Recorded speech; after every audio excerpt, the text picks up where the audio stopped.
Assalamualaikum warahmatullahi wabarakatuh. Di kelompok kami akan menjelaskan materi mengenai evolusi ilmu manajemen.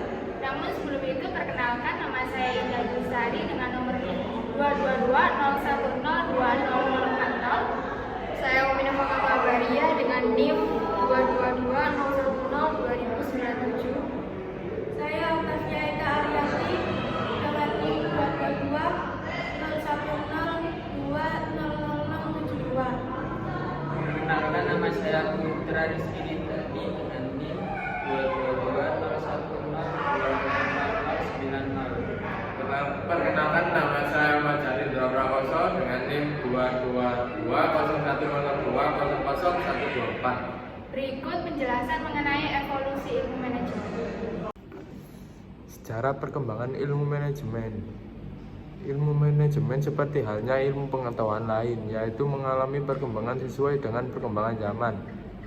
Zaman pra-ilmiah. Pada zaman ini, penerapan prinsip manajemen dapat dilihat dengan adanya pembangunan piramid di Mesir dan perkembangan di kerajaan Romawi.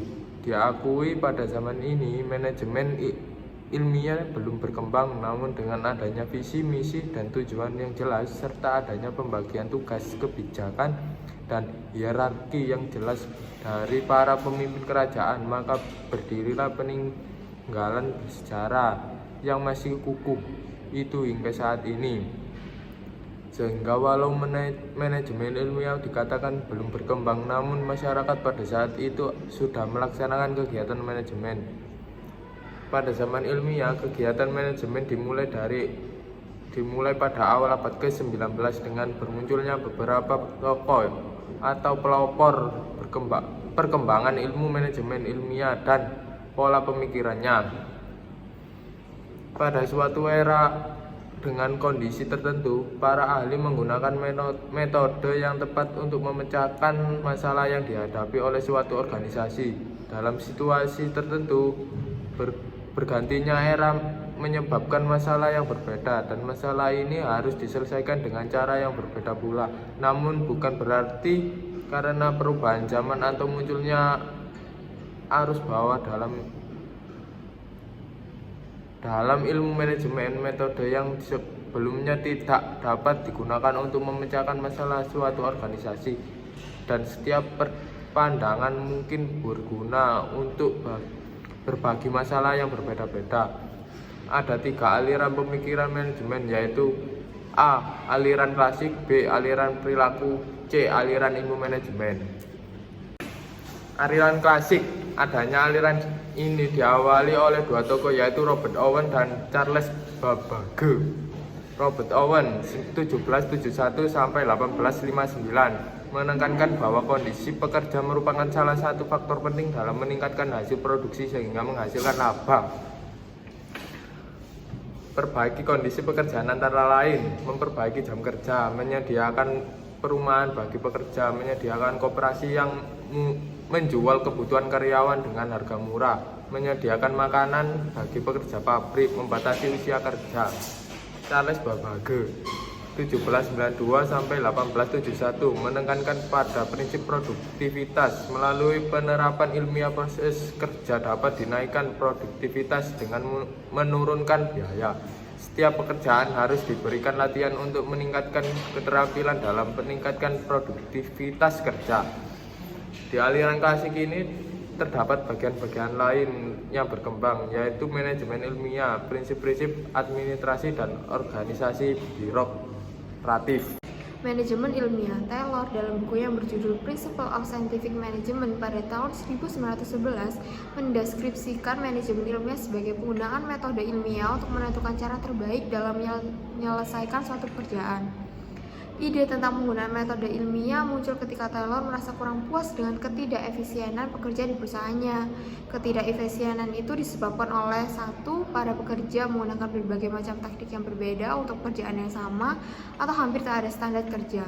Dan yang kedua, para pekerja cenderung menganggap gampang pekerjaannya. Terdapat 4 prinsip yang terdapat di buku Taylor tersebut, antara lain yang pertama, mengembangkan ilmu di dalam setiap elemen pekerjaan. Dan yang kedua, dengan proses seleksi, latih, ajar, dan kembangkan para pekerja secara ilmiah. Ketiga, bekerja sama dengan pekerja. Dan yang terakhir, membagi tugas dan tanggung jawab. Lalu, kontribusi apa saja yang didapat oleh suatu organisasi atau perusahaan dengan menerapkan metode ini? Kontribusinya antara lain penggunaan metode ini dapat memecahkan segala bentuk dari permasalahan perusahaan, dapat memberdayakan manusia sesuai dengan potensi masing-masing, dan manajer melaksanakan tugasnya dengan tanggung jawab secara profesional. Prinsip-prinsip administrasi. Menurut Henry Fayol, ada beberapa prinsip yang harus ada dalam administrasi, yakni sebagai berikut. Division of work, pembagian pekerjaan, yaitu membagi pekerjaan dengan kemampuan yang dimiliki setiap individu atau kelompok. Authority dan responsibility, kewenangan dan tanggung jawab. Authority adalah hak untuk memberikan instruksi-instruksi dan kekuasaan untuk memimpin, dan responsibility adalah tanggung jawab untuk menjalankan tugas dan fungsi-fungsi yang harus dilakukan oleh pemimpin dalam menjalankan kewenangannya. Disiplin, peraturan dalam melakukan sesuatu yang sudah disepakati antara pemimpin dan para pekerja. Disiplin tentunya berlaku terhadap semua lapisan, baik lapisan bawah maupun lapisan atas. Unity of command, kesatuan komando, yaitu pegawai menerima instruksi yang diberikan oleh satu atasan saja. Unity of direction, kesatuan dalam pengarahan, yaitu mengarahkan pegawai dalam melaksanakan tanggung jawabnya untuk mencapai suatu tujuan. Subordination of individual to general interest, mengutamakan kepentingan umum daripada kepentingan pribadi, yaitu menyatakan bahwa kepentingan organisasi atau perusahaan harus didahulukan dari kepentingan individu seorang pegawai. Remunerasi yaitu gaji atau upah. Pemberian gaji haruslah adil bagi kedua belah pihak, baik bagi pegawai maupun perusahaan. Pemberian gaji tidak semata-mata sama, namun tentunya dipengaruhi oleh beberapa kriteria. Sentralisasi yaitu memusatkan kewenangan atau tanggung jawab kepada sejumlah manajer. Scale of hierarchy, skala hierarki adalah garis kewenangan dari atas sampai bawah. Garis ini akan menunjukkan wewenang dan tanggung jawab setiap orang atau pegawai. Order atau tata tertib. Di setiap perusahaan tentunya diharapkan adanya tata tertib. Harus ada tempat tegas untuk setiap pegawai sehingga pegawai tetap pada tempat yang telah ditetapkan. Equality, keadilan. Pemimpin harus bersikap adil kepada seluruh pegawainya, sehingga hal itu akan mendorong pegawai dalam melaksanakan tugasnya dengan kesungguhan dan kesetiaan.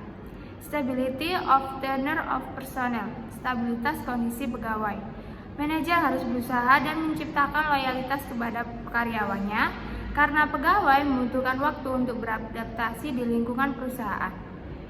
Inisiatif, yaitu kesanggupan untuk berpikir tentang sebuah rencana dan meyakinkan keberhasilan atas perencanaan tersebut. Esprit de corps, semangat kesatuan. Persatuan dan semangat harus dibangun oleh perusahaan untuk mengembangkan dan meningkatkan semangat pegawai.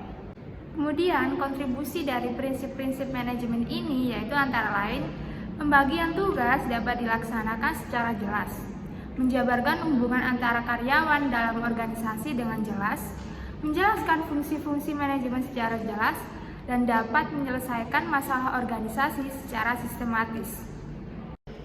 Organisasi birokratis, Max Weber 1864 sampai 1920, mengembangkan teori manajemen birokrasi melalui hierarki dengan menempatkan posisi dan tanggung jawab pekerjaan dalam organisasi.